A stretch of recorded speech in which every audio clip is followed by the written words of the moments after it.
یہ آپ کو بھی شاید پتہ ہوگا، لیکن اس ٹائم جو ہمارے معاشرے میں، ہمارے جو ملک میں حالات چل رہے ہیں، ان کو مد نظر رکھتے ہوئے جو آنے والے ٹائم میں سوئنگ ہے گندم کی جو کاشت ہے، اس پہ جو ہے نا وہ ویڈیو بنانے کا مقصد یہی ہے کہ آگے آنے والے ٹائم میں کیا ہونے والا ہے.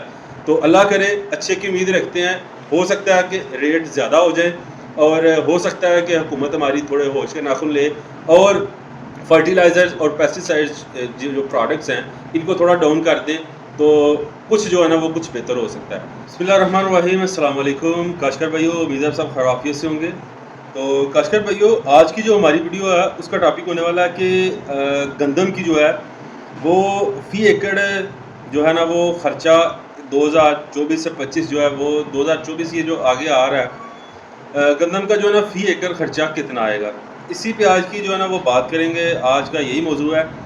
ٹائٹل اینڈ تھمبنیل دیکھ کے آپ کو پتہ لگ گیا ہوگا. تو بنا ٹائم کو ویسٹ کیے ویڈیو کا آغاز کرتے ہیں. کاشکر بھائیو، چونکہ جو ہے نا گزشتہ سال جو ہے وہ حالات بہتر نہیں تھے، جس وجہ سے گندم کا جو ہے پراپر ریٹ نہیں نکلا، اور کسان جو ہے وہ مایوس رہا ہے، چاہے وہ گندم کی بات کی جائے یا پھر چاہے وہ جو ہے نا دان کی بات کی جائے. چلے وہ ٹاپک علیحدہ ہے، لیکن آج ہم کاشکر بھائیو بات کرتے ہیں کہ گندم کی جو ہے وہ فی ایکڑ کتنا خرچہ آئے گا. یہ جو نیکسٹ ہم نے آگے آنے والے دنوں میں جو ہے نا بجائی کرنی ہے، بلکہ بجائی اکثر ہو بھی رہی ہے. تو فرسٹ آف آل بات کریں تو سیڈ کی بات کریں تو سیڈ آپ کے پاس 5,000 روپیہ جو ہے نا وہ سیڈ کا لگا لیں، اور جو کہ آپ نے بیج لینا ہے. اس کے علاوہ اگر آپ زمین کی تیاری کی بات کریں تو زمین کی تیاری پہ آپ 10,000 روپیہ خرچہ کر لیں. اور اس کے علاوہ اگر بات کریں پانی کی تو کم از کم اس کو 6 سے 7 پانی لگیں گے. اگر آپ کے پاس جو ہے نا وہ سولر ہے یا پھر نہری ہے تو پھر تو وہ فری ہے. اگر اس کا جو ہے نا وہ بجلی کے پانی کا اگر بات کریں، موٹر کی بات کریں تو 18,000 روپیہ اس کا بھی ڈال لیں. اس کے علاوہ اگر جڑی بوٹی مار سپرے کی بات کریں تو 15,000 روپیہ جڑی بوٹی مار سپرے کا بھی ڈال لیں.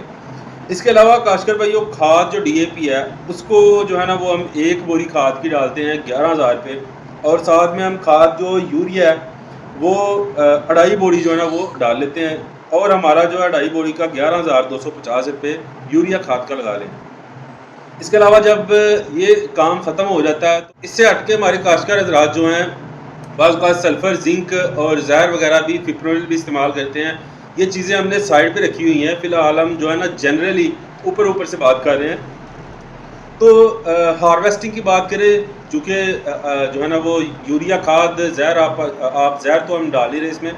یوریا کھاد ڈالنے کے بعد ظاہر سی بات ہے فصل پک گئی، ہارویسٹنگ ہو گئی. پکنے کے بعد ہارویسٹنگ والے کا 5,000 ڈال لیں. اور جو ہے وہ اگر آپ جو ہے نا وہ مزدور لگاتے ہیں، ظاہر سی بات ہے فی ایکڑ پہ آپ اگر مزدور بھی لگانے ہوتے ہیں جنہوں نے وہ کترائی کرنی ہوتی ہے یا پھر وہ جو ہے نا وہ آپ کی ہیلپ کرنی ہوتی ہے، لیبر کا خرچہ اگر آپ ڈال لیں تو 13,500 روپیہ آپ لیبر کا خرچہ ڈال لیں. اب یہ ٹوٹل جو ہے یہ بجائی سے لے کے کٹائی تک جو ٹوٹل خرچہ بنتا ہے وہ کاشتکار بھائیوں بنتا ہے 75,250 روپے. 75,250 روپے خرچہ بنتا ہے کاشتکار بھائیوں ان کاشتکاروں کا جو کہ ٹھیکے پہ پہلی نہیں لے رہے، ٹھیکے پہ جن کی زمین نہیں ہے.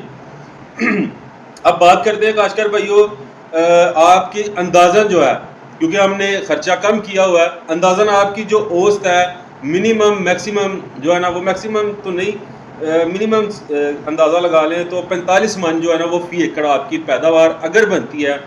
تو اندازہ اگر آپ رکھیں اگلے ٹائم، کیونکہ یہ جو ٹائم پیریڈ چل رہا ہے یہاں پہ آپ کو ریٹس کے پتہ ہی ہیں کہ کیا ریٹس چل رہے ہیں.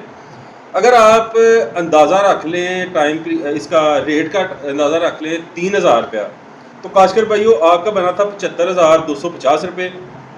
اگر آپ 45 من کو 3,000 کے حساب سے کر لیں تو وہ آپ کا بنتا ہے 1,35,000 روپے.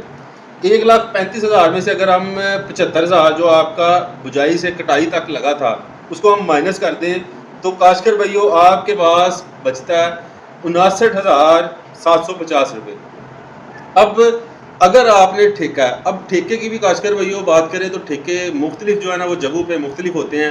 اچھی جو زمین ہے اس کا علیحدہ ٹھیکہ ہوتا ہے، جو ذرا تھوڑی ریتلی ہے، میرا ہے، روئی ہے، وہ علیحدہ ٹھیکے ہوتے ہیں.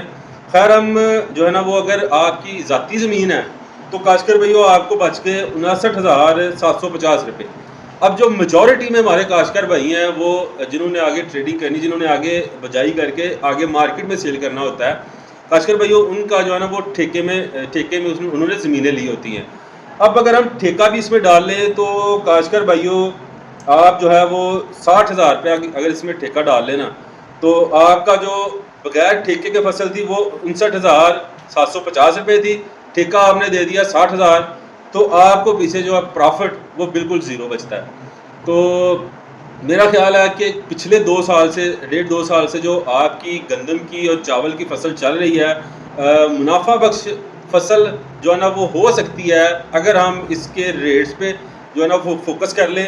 ہمارے جو اعلیٰ حضرات ہیں, ہماری جو گورنمنٹ ہے, اگر فوکس کر لے جو ہے نا وہ مافیا پہ, اگر فوکس کر لے پیسٹی سائڈ زرعی ادویات پہ, اور اگر فوکس کر لے ڈی اے پی یوریا وغیرہ پہ, تو ہمارا کاشتکار جو ہے, ہمارے کسان بھائی جو ہیں وہ کسی حد تک جو ہے نا وہ اپنا پروفٹ لے سکتے ہیں. اور اسپیشلی اگر جو ہے نا وہ حکومت جو ہے وہ اس ٹائم گورنمنٹ جو ہے ریٹس پہ فوکس کر لے تو ہماری جو گندم ہے اس میں سے ہم کچھ حد تک جو ہے نا وہ پروفٹ لے سکتے ہیں. لیکن جو موجودہ صورتحال ہے اس کو دیکھتے ہوئے اگر ہم جو ہے نا وہ ڈیسیژن لیں تو آپ کا پروفٹ بالکل زیرو ہے. تو یہی تھا کاشتکار بھائیوں آج کی ویڈیو میں. میرا مقصد ویڈیو بنا کے آپ کو مایوس نہیں کرنا تھا, یہ آپ کو بھی شاید پتہ ہوگا, لیکن اس ٹائم جو ہمارے معاشرے میں, ہمارے جو ملک میں حالات چل رہے ہیں ان کو مد نظر رکھتے ہوئے جو آنے والے ٹائم میں سوئنگ ہے گندم کی جو کاشت ہے اس پہ جو ہے نا وہ ویڈیو بنانے کا مقصد یہی ہے کہ آگے آنے والے ٹائم میں کیا ہونے والا ہے. تو اللہ کرے, اچھے کی امید رکھتے ہیں. ہو سکتا ہے کہ ریٹ زیادہ ہو جائیں, اور ہو سکتا ہے کہ حکومت ہماری تھوڑے ہوش کے ناخن لے اور فرٹیلائزرز اور پیسٹی سائڈز جو پروڈکٹس ہیں ان کو تھوڑا ڈاؤن کر دیں, تو کچھ جو ہے نا وہ کچھ بہتر ہو سکتا ہے. تو مجھے دیجیے اجازت, اللہ حافظ.